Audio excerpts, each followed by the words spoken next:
कई हजारों सालों से हम मानव सूक्ष्म जीवों से हो रहे लाभों से लाभान्वित हो रहे हैं। किण्वन अर्थात फर्मेंटेशन तंत्र ज्ञान का विकास मानवीय सभ्यता के आरंभ के काल में ही हो गया था, क्योंकि हमें सूक्ष्म जीवों की अल्कोहल जैसे पेय निर्माण की क्षमता के बारे में बहुत पहले से ही पता चल गया था और इसी के साथ खमीर वाले ब्रेड और चीज निर्माण भी शुरू हुआ।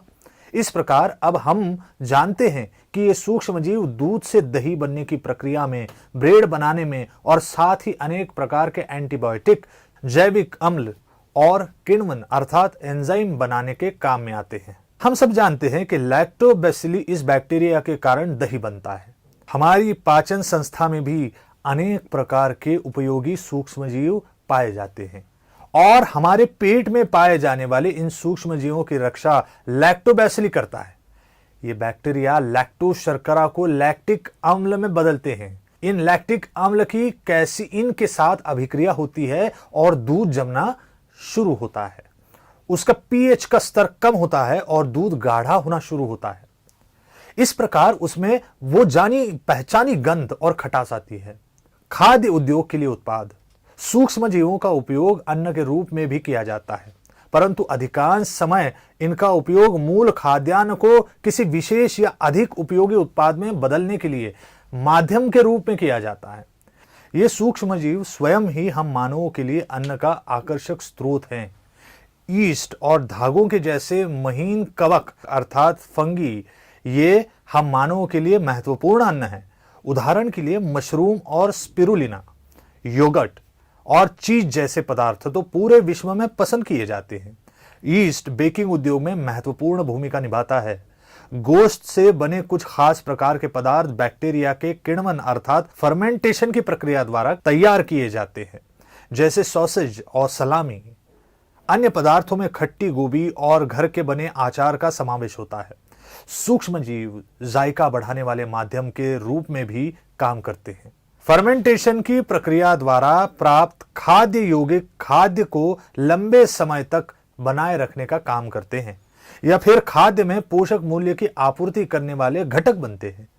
काफी सालों से विभिन्न प्रकार के विनेगर इस प्रकार से जायका बढ़ाने का और अन्न परिरक्षण करने का काम कर रहे हैं। अलग अलग प्रकार के बैक्टीरिया का उपयोग कर बड़े पैमाने पर व्यावसायिक तौर से विटामिन और अमीनो अम्लों का उत्पादन हो रहा है।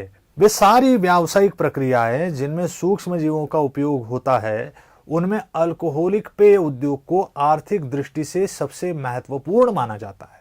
अन्य उद्योग सूक्ष्म जीव एंजाइम का उपयोग कर सूक्ष्म परमाणुओं का विघटन सरल इकाइयों में करते हैं। ये इकाइयां उनके लिए कार्बन और ऊर्जा का स्रोत होती हैं। ये एंजाइम कोशिका की सतह पर होने के कारण वे सूक्ष्म जीवों द्वारा तुरंत बरामद भी किए जा सकते हैं। ये एंजाइम व्यावसायिक तौर पर बड़े उपयोगी होते हैं। माइक्रोबियल किण्वन प्रक्रिया द्वारा निर्माण होने वाला सबसे महत्वपूर्ण जैविक अम्ल साइट्रिक एसिड होता है। कुछ सूक्ष्म जीवों का उपयोग अवरोधकों के समान होता है। वे कुछ कीटाणुओं की रोकथाम के लिए उपयोग में लाए जाते हैं, जैसे बैसिलस थुरिंगिनेसिस। यह सूक्ष्म जीव एक प्रकार के प्रथिन का निर्माण करता है जो कीटकनाशक के रूप में इस्तेमाल किया जाता है। एंटीबायोटिक बैक्टीरिया और फंगी अर्थात कवक एंटीबायोटिक का निर्माण करते हैं। उपयोगी एंटीबायोटिक का निर्माण सूक्ष्म जीवों के एक बड़े वर्ग द्वारा किया जाता है जिसे एक्टिनोमाइसेट्स कहा जाता है। व्यावसायिक रूप से इन एंटीबायोटिक का बड़े बड़े फर्मेंट्स में उत्पादन होता है।